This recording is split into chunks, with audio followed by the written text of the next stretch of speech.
존경하고 사랑하는 우리 구독자 여러분 반갑습니다. 여러분의 천만 라디오 천혜자입니다. 벌써 또 아침이 밝아왔어요. 이제 화요일입니다. 화요일. 불타는 화요일. 여러분들 어떻습니까? 오늘 또 휴일인데 이젠 연휴 마지막 날이죠. 연휴 마지막 날이니까 이제 마무리 잘 하시고 오늘 하루도 또 의미 있고 행복한 시간을 보냈으면 좋겠습니다. 하여튼 여러분 즐겁게 보내시면 좋겠어요. 저는 이렇게 여러 다양한 분들을 많이 만나러 보는데, 우리가 서로 소통하다 보면은 뭔가 이 진정성이 있어야 돼. 진정성. 응? 진정성이 있어야 한다. 그 진심이라는 게 있어요. 진심. 이 진심이라는 그런 단어가 상대방한테 전달이 되지 않으면은 어떻게 보면 서로 이게 뭔가 소통이라기보다는 가까워질 수도 없고, 응?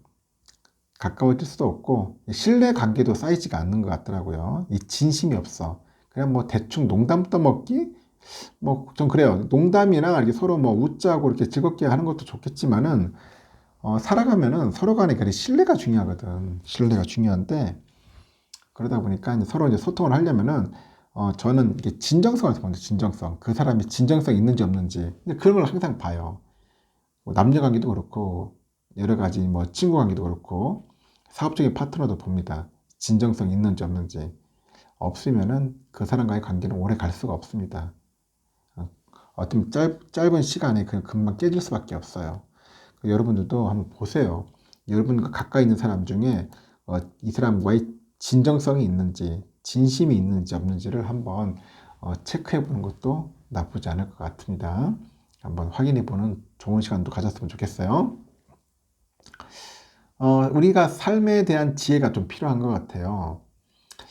예전에 보니까 노부인이 이제 은행 카드를 이제 창구 직원한테 건넸어. 노부인이 은행 가가지고 은행 카드 창구 직원 보내가지고 창구 직원한테 카드를 이제 건네면서 10달러를 인출하고 싶습니다. 이렇게 말하고 이제 창구 직원한테 이제 이야기를 했죠. 창구 직원은 그녀한테 뭐라고 하냐면은 100달러 미만은 인출은 ATM을 이용해 주세요. ATM. 이 ATM이 뭡니까? 기계 있지 않습니까? 돈 빼는 기계. 그 머신에다 그쪽 가서 이용을 하라는 거예요. 그 아주 뭐 퉁명스럽게 이제 이야기를 하는 거야.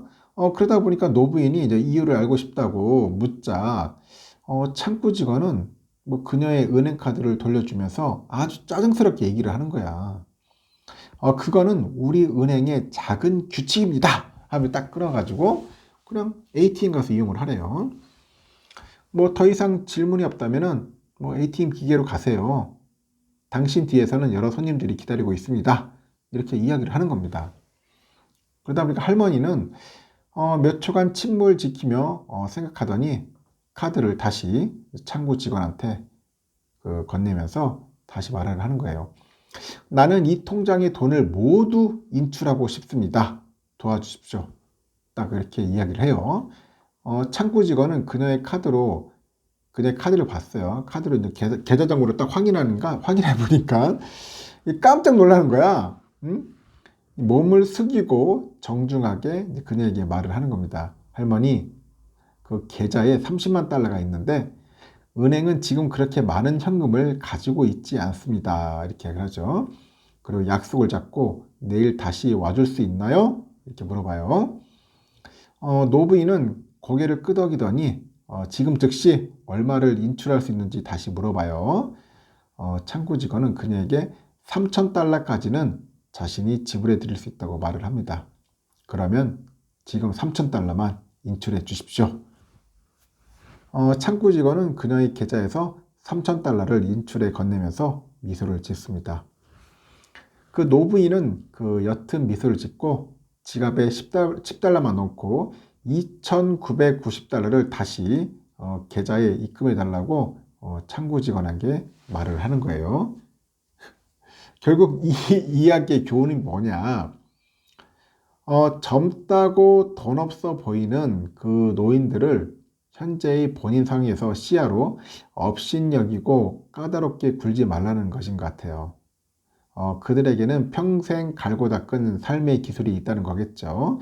그래서 노인의 지혜는 긴 세월 속의 경험에서 나온 것 같습니다. 그 노인의 끝없는 지혜를 젊은이들은 시건방 떨지 말고 겸손하게 배워라. 그런 이야기인 것 같아요.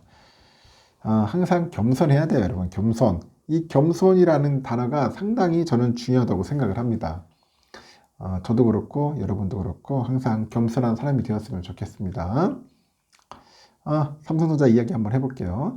삼성전자가 LG전자가 CES 2024에서 공개한 가전제품 한번 설명해 볼게요. 올해에도 전 세계적인 경기 침체, 이 경기 침체로 수요 둔화가 예상되지만요. 프리미엄 가전을 중심으로 이제 실적 개선에 나선다는 방침이 있습니다. 삼성전자는 지난 3일이죠. 미국의 라스베가스에서요. 삼성 퍼스트룩 2023 이런 행사를 열었어요. 열어가지고 2023년형 TV 신제품을 대거 공개를 합니다. 그래서 가장 공들인 제품 중 하나가 23년형 네오 QLED 같더라고요. QLED. 이번 신제품은 한 단계 지난 인공지능 그런 업스케일링하고 뉴럴 퀀텀 프로세서를 탑재해가지고 초미세 라이트 컨트롤과 명암 및 강화 등을 이제 새로운 기능 등을 이제 지원해서 화면의 생동감과 입체감을 높였습니다. 경기 침체로 이제 이 TV 구매 수요가 이제 둔화됐음에도 프리미엄 제품을 중심으로 이제 시장 경쟁력을 높이겠다는 게 삼성전자의 이제 보관인 것 같아요. 보관으로 현재 3월 출시 예정입니다. QLED TV와 함께 이제 퀀텀답 유기 발광 다이오드의 TV는 올해 처음으로 이제 국내 출시할 전망인데 올해는 55인치형, 65인치형과 함께 초대형 77인치죠. 77인치형을 추가를 했어요. 그래서 업계 관계자는 그간의 신제품을 CES에서 공개를 해가지고 3달에서 4달 안에 출시한 걸로 보면은 올해에도 1분기 전후로 이제 출시가 예상된다고 합니다. 이렇게 빠르게 변화하는 소비자 생활을 반영을 해가지고 다양한 스크린과 액세서리도 공개를 했던데 일반 가정에서 영화관처럼 영상 감상이 가능한 더 프리미엄 8K죠. 이 8K를 처음 소개해요. 이 제품은 8K 초단 초점 프로젝터로 투사거리 확보를 이제 위해서 천정 스크린을 설치할 필요가 없고 가까운 거리에서도 최대 150인치형 대화면을 지원합니다. 가까운 거리니까 한 10에서 70cm 정도 가짝대고 하는 거죠. 바짝대고. 일단 올레드 TV 사업 10주년을 맞은 LG전자는 올레드 TV의 초대형 라인업에 역량을 집중하고 있습니다. 지난해 하반기 한국과 북미 지역에 우선 출시한 세계 최대 올레드 TV 97인치형 올레드 TV는 최근에 영국과 독일, 프랑스, 이탈리아 등 유럽에 이어서 중동 지역으로 판매를 확대하네요. CES 2023에서 전시한 집중한 LG 시그니처 올레드 M도 이르면 상반기 출시가 예상된다고 하네요. 벽이나 전용 스탠드와 함께 설치하면은 스크린 주변에 전원을 제외한 모든 선이 사라져가지고 TV가 설치된 주변 공간을 깔끔하게 정리할 수 있다. 그런 장점이 있는 것 같아요. LG 이번 신제품은 거실 공간 인테리어에 대한 고민을 좀 해결한 것 같습니다. 현존 최대 크기인 97인치형 OLED TV에 세계 최초로 4K 120Hz 무선 전송 솔루션을 탑재를 했다고 합니다. 하여튼 LG도 잘하고 있고 삼성도 잘하고 있습니다. 서로 경쟁하는 모습 아주 보기 좋아요. 지금 보니까 또 이제 인재의 중요성을 강조를 합니다. 삼성전자가 인재의 중요성. 하이닉스 마찬가지인데 기술 인재 육성에 힘을 쏟고 있어요. 이들 회사는 각 기술 역량과 인성 등을 종합적으로 이제 판단해 가지고 부여하는 일종의 명장, 마스터 그런 제도를 도입해 가지고 구성원들의 역량 향상과 동기부여를 꾀하고 있다. 그렇게 보시면 될 것 같습니다. 반도체 업계에 따르니까 삼성은 올해 삼성 명장으로 9명을 선발했네요. 9명. DX하고 그 MX 사업부의 그 김문수 명장을 비롯해가지고, MX 사업부, 그 박우철 명장, VD 사업부 이진일 명장, 그리고 메모리 사업부 신재성 명장, 그리고 파운드리 사업부 한종우 명장을, 하여튼 선발을 했어요. 참 대단한 것 같아요. 보면, 그런 거 보면은.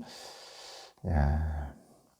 하여튼 삼성이 지난 2019년 도입한 그 명장은 한 분야에서 20년 이상 근무하면서 장인 수준의 숙련도와 노하우, 리더십을 겸비한 직원을 최고 전문가로 인증하는 그런 제도입니다. 그래서 IT 현장의 기술 경쟁력을 높이고 전문가를 육성하기에 마련이 했는데, 명장으로 선발된 이들은 대표이사의 그런 인증서, 그리고 상금을 또 받고 그 매월 별도의 특별수당도 받는 거야.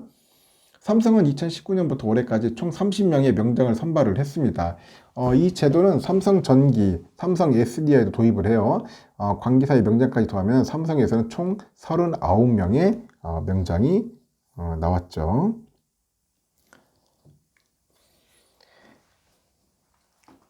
하여튼 SK하이닉스도 이에 앞서서 2017년부터 생산과 현장 직원을 대상으로 해가지고 기술 명장 제도를 도입해서 전문가로 인정을 하는 것 같아요. 이 반도체 제조 현장에서 15년 이상 근속한 생산직 중에 기술 역량과 리더십이 우수한 이들이 기술 명장에 선발이 됩니다. 현재까지 선발된 기술 명장은 43명이에요. 하이닉스는 더 나아가서 마스터 제도도 신설했는데, 기존의 명장 직책의 다음 단계로 현장 장비 유지와 보수 직군 내 그 최고의 커리어를 갖는 직책인데, 명장이 현장 문제를 직접 해결하고 개선하는 전문가라면은 그 마스터는 사내에서 현장 문제를 위한 솔루션 제시 등 조언하는 역할을 합니다. 그 마스터는 현장에서 쌓은 지식을 문서로 남기고 오랜 노하우를 바탕으로 해서 경영진 의사 결정에 조언을 제공해요. 정년이 없어서 오랜 그 기간 동안 조직과 구성원에 노하우를 전파할 수 있다고 합니다. 아주 멋진 제도인 것 같아요. 보니까. 명장 중 최고의 기술력을 보유하고 그 성과 창출 그리고 후배 육성에 기여한 이들이 마스터 후보로 선정이 되는 거야. 심층 면접과 동료의 명장 그리고 협업 중인 구성원을 대상으로 설문조사를 진행해서 이 마스터 자격이 있는 인성을 가졌는지도 파악을 한 겁니다. 2017년 명장에 선발된 그 마경수 그 엣지 쪽이죠. 그 장비기술팀 기성이 1호 마스터였네요. 하여튼 기술 인력의 중요성이 갈수록 커지면서 삼성과 하이닉스의 그 기술 인재 육성과 구성원들의 업무 의욕 고취 등에 힘을 쏟고 있습니다. 이들이 도입한 명장과 마스터 제도 역시 그런 일환인데, 전에도 기술 인재의 중요성이 강조됐지만은 업계 내 기술 경쟁이 치열해지다 보니까 훌륭한 인재 확보의 필요성이 계속 커지는 것 같아. 그러다 보니까 기술 기업이 인재를 육성하고 확보하려는 노력은 앞으로도 계속 이어질 것으로 보여집니다. 이어서 또 삼성전자가 일명 갤럭시 칩을 위한 반도체 그 개발 투자에 확대에 나섰는데, 그래픽 처리 장치 GPU 성능을 끌어올려 가지고 경쟁사인 퀄컴을 넘어서겠다는 게 목표입니다. 업계에 따르니까 삼성은 최근 국내를 포함해서 미국 오스틴하고 미국 그 세노제이 등 해외에서까지 일제히 GPU 관련 그런 개발자 모집 공고를 냈어요. 그러다면서 이제 대규모 인재 채용에 나섰습니다. 삼성이 GPU 개발자 대규모 채용에 나선 것은 아주 이례적인 것 같아요. 업계에서도 삼성이 건설 현장 근로자를 봉고차로 실어 나르듯이 GPU 개발자들을 쓸어모으고 있다. 그런 말까지 나오고 있습니다. 전문가들은 삼성이 이처럼 GPU 인력을 대량으로 끌어모으는 배경으로 자체 개발 중인 일명 갤럭시 칩을 꼽고 있는 것 같아요. 스마트폰의 두뇌죠. 그 AP에 탑재되는 핵심 부품 GPU는 최신 고사양 스마트폰의 그 성패를 결정짓는 반도체야. 그래서 그래픽 처리는요, 일반적으로 대규모 단순 연산이 필요하기 때문에 병렬로 처리할 경우 더 빠르고 이제 효율적입니다. 하지만 그 기존에 사용하는 GPU는 직렬식으로 고속의 숫자 처리에 특화된 구조여서 문제가 발생하는데, CPU로 그래픽 처리를 하면은 단순열을 수행하느라 정작 중요한 사는 구동을 대기하는 경우에 구동하는 경우가 생기겠죠. 아주 쉽게 예를 들자면 게임을 구동했는데 화면에 그림을 나타내느라 터치 입력이 지연이 돼가지고 내 캐릭터가 적을 피하지 못하는 상황이 이제 발생할 수 있는 겁니다. 이런 문제를 해결하기 위해서 등장한 것이 GPU예요. GPU. GPU는 그 CPU의 단점을 보완해주는 그 병렬식 계산기인데 그래픽 처리를 위한 핵심 부분 중 하나로 그 CPU 명령을 받아가지고 모니터상의 그 사물들의 모양과 위치, 색상, 질감 등을 표현해 줍니다. 고사양 스마트폰을 구매하는 상당수 소비자가 이 게이밍이 주요 목적인 것을 감안한다면은 GPU 주요성은 더할 말이 없겠죠. 이처럼 중요한 GPU지만 삼성전자에게 GPU란 순환의 역사를 상징을 합니다. 삼성은 당초에 자체 개발한 AP인 엑시노스의 ARM의 GPU인 그 말리를 탑재를 해가지고 사용했어요. 하지만 엑시노스 시리즈들은 경쟁사 퀄컴 스냅드래곤에 비해서 전력 소모가 높고 GPU 성능이 뒤떨어진다는 평가를 받았죠. 이를 극복하기 위해서 삼성은 지난해 큰 변화를 선택을 합니다. 그동안의 기조를 바꿔가지고 미국 반도체 제조회사 그 AMD와 협력하는 전략을 선택했는데 약점으로 꼽혀온 GPU 성능을 개선하기 위한 협업이었어요. 하지만 그 야심찬 도전의 결과는 좋지 못했고 엑시노스가 탑재된 갤럭시 S22 시리즈가 게임 옵티마이징 서비스, 이게 GOS라죠. 이 논란부터 발열, 성능 저하, 수율의 문제점을 보이면서 사실상 흥행참패했죠. 절친부심한 삼성은 AP 전략을 전면 수정합니다.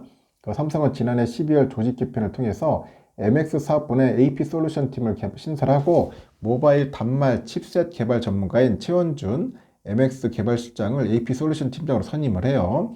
일명 갤럭시 전용 칩을 다시 만들겠다는 목표인 것 같습니다. 이 칩에 딱 맞는 GPU를 개발하는 것이 가장 중요한 미션 같아요. 사실 그 삼성이 그 GPU 개발에 나선 것은 이번이 처음이 아니야. 지난 2016년부터 SGPU라는 이름으로 그 프로젝트로 자체 GPU를 개발하고자 수년간 노력했는데 아직까지 뚜렷한 결과물을 내는 데는 실패를 한 것 같아요. 업계에서도 이번엔 자체적으로 GPU를 만드는 대신에 기존의 AMD 모델을 개조해서 갤럭시에 딱 맞게 전용 GPU를 만드는 데 방점이 찍힐 것으로 보고 있는데 일각에서는 다시 ARM과 손을 잡고 공동 GPU 개발에 나설 수도 있다고 보는 것 같습니다. 삼성이 의미 있는 GPU 개발에 성공하면은 시스템 반도체 시장에서 존재감도 더욱 커지지 않겠나 그렇게 보는 것 같아요. 그리고 삼성전자가 TSMC를 따라잡기 위해서 극자외선 그 펠리클이죠. 이걸 자체 수급에 사활을 걸은 것 같아요. 그 파운드리 공정의 수율을 획기적으로 높여줄 핵심 부품인 EUV 펠리클은 전량 외국에 의존하고 있는데 국산화가 시급한 상황입니다. 국내 코스닥 상장사 그 FST하고 SNS텍이 양산 막바지 단계에 접어들었다고 하는데요. 지금 보니까 EUV 펠리클의 국내 양산은 이르면 연내 가능할 것으로 보는 것 같고 삼성으로부터 각각 430억, 658억을 투자받은 FST하고 SNS텍의 그 EUV 펠리클 투과율이 상용화를 논할 정도로 아주 높아졌다. 삼성도 자체 기술을 확보한 것으로 알려졌습니다. EUV 펠리클은 그 포토마스크에 그 먼지가 붙지 않도록 씌우는 얇은 필름이야. 얇은 필름. 공정 미세회로 그 수요가 늘고 있죠. 수요가 늘고 있는 데다가 불량률을 낮추고 그 웨이퍼 투입량을 줄여가지고 삼성전자랑 그 TSMC가 관련 기술 확보에 완전 사력을 다하고 있는 것 같아요. EUV 노광 공정은 웨이퍼의 정기적 신호 패턴을 그리는 작업인데 이 웨이퍼 위에 회로가 그려진 포토마스크를 올리고 그 위에 빛을 쬐면서 회로가 새겨져요. 이때 EUV 노광 장비는 그 기존의 브라르건 그 심자외선 노광 장비 대비했을 때 파장이 짧아서 더 미세한 패턴을 그릴 수 있고 파장이 짧은 만큼 흡수율이 크기 때문에 투과율이 높은 펠리클을 사용할수록 수율이 개선됩니다. 과거에는 기술적 한계로 상용하지 못해가지고 삼성과 TSMC는 전용 펠리클 없이 EUV 공정을 수행했어요. EUV 그 포토마스크 가격은 개당 5억에서 10억 정도, EUV 펠리클은 5천만 원에서 한 1억 원에 달하는 것 같아요. EUV 포토마스크는 전용 펠리클이 없으면 한두 번만 쓰고 버려야 한다는데 하여튼 그 파운드리 업체들은 그 오염된 비싼 포토마스크를 매번 바꾸면서 회로를 만들고 있다고 합니다. 아무리 세척해도 다시 써도 불순물이 묻어가지고 교체가 필요하고 비용 부담이 커지는 거죠. 문제는 뭐냐? 그 현장에서 원하는 만큼의 투과율이 나오지 않고 있다는 거야. 그래서 업계에서도 요구하는 그 최소 투과율은 90%인데 ASML이 2021년 미국 반도체 장비 업체 그 테러다임과 합작해서 투과율 90%의 펠리클을 이제 개발을 해요. 개발했고 일본의 미쓰이죠. 미쓰이 화학과 라이선스 계약을 맺은 뒤 이 부품을 공급합니다. 그 삼성은 여기서 납품을 받아가지고 사용 중인데 TSMC는 3년 전부터 자체 개발한 걸 적용하는 것 같아. 이 반도체 업계 특성상 극도의 보안이 유지되는 탓에 정확히 알려지는 않았는데 TSMC는 이 소재를 적용해서 수율을 더 끌어올린 것으로 보여집니다. 삼성도 중요하겠죠. 이 수율 격차를 위해서 이 부품에서 냈을 것이다. 그런 말도 또 설득력이 있는 것 같고 하여튼 EUV 펠리클은 기술 장벽이 워낙 높은 탓에 현재 시장 내 뚜렷한 리드 기업이 없는 데다가 업계가 원하는 스펙을 완벽하게 갖춘 제품도 없는 상황이랍니다. 그래서 미쓰이 화학의 물량은 모자라고 TSMC 제품은 투과율이 부족한 것으로 전해지고 아까 SFT하고 SNS텍이 연내 상용화에 성공하면은 단숨에 글로벌 선두주자로 나설 수 있다. 뭐 그런 이야기를 하는 것 같아요. EUV 펠리클 확보가 한시가 급한 삼성전자가 수백억을 투자했기 때문에 기술 수준이 상당할 거라는 이야기도 있고요. FST는 그 연내 양산을 위해서 막바지 작업이 한창인 것 같아요. 투과율은 90% 이상을 충분히 웃도는 것으로 추정되고 특히 그 FST가 준비 중인 실리콘 그 카바이드 기반의 EUV 펠리클은 고내열성까지 갖춰서 ASML의 차세대 장비인 그 하이 NA EUV라고 있어. 여기서 더 큰 효과를 낼 수 있을 것으로 보는 것 같습니다. 그래서 SNS텍 역시 이르면 올 상반기까지 투과율 90% 넘는 EUV 펠리클 양산에 돌입할 가능성이 점쳐지고 내년이면 삼성전자가 요구하는 스펙에 도달할 것 같아요. 삼성도 자체 EUV 펠리클을 개발하는데 성공했다는 말이 들립니다. 그래서 업계에서도 삼성의 그 자본력과 경험, 그 중소기업의 기술력을 하나로 묶어서 이 부품의 국산화를 완성해서 표준을 만들어야 한다는 의견이 나오는데 EUV 가치 사슬 구축에 정부 지원도 촉구하고 있고 EUV 펠리클 국산화는 안정적인 공급망 확보를 위해서 경제 안보 측면에서 중요합니다. 이 부품의 사용 증가가 불보듯 뻔하기 때문에 국산화가 미뤄질 경우 미쓰이 화학 의존도가 높아지겠죠. 성장성도 밝다. 업계에서는 2021년 2천억 정도 불과했던 EUV 펠리클 시장 규모가 연평균 102% 성장세를 보여가지고 내년에는 한 1조 5천억 정도 규모로 커질 것으로 보네요. EUV 노광 장비 사용이 늘어날수록 전용 펠리클 시장도 폭발적으로 늘어날 것 같고요. ASML은 투과율 95%를 바라보는 제품 개발에 나섰고 TSMC는 펠리클 자체 생산을 20배 이상 늘리겠다는 목표를 세웠는데 그 파운드리에 뛰어든 인텔도 EUV 펠리클 수급에 나설 것이 확실시하다. 그래서 수요가 더 폭발되기 전에 빨리 이제 국산화에 반드시 성공해야 한다는 거야, 국산화. 일반 공정보다도 EUV 공정 조건이 훨씬 더 가혹하기 때문에 펠리클을 사용해서 예민한 그런 포토마스크를 보호하면은 먼지가 묻는 거를 줄일 수 있다. 기술적으로 아직은 어려운 상태지만은 반도체 공정이 EUV 전환되는 시기여서 펠리클의 가치는 더 커지지 않겠냐 그렇게 보는 것 같습니다. 삼성의 이야기는 여기까지 하겠습니다. 여러분 오늘 하루도 신나고 즐겁고 행복했으면 좋겠습니다. 감사합니다.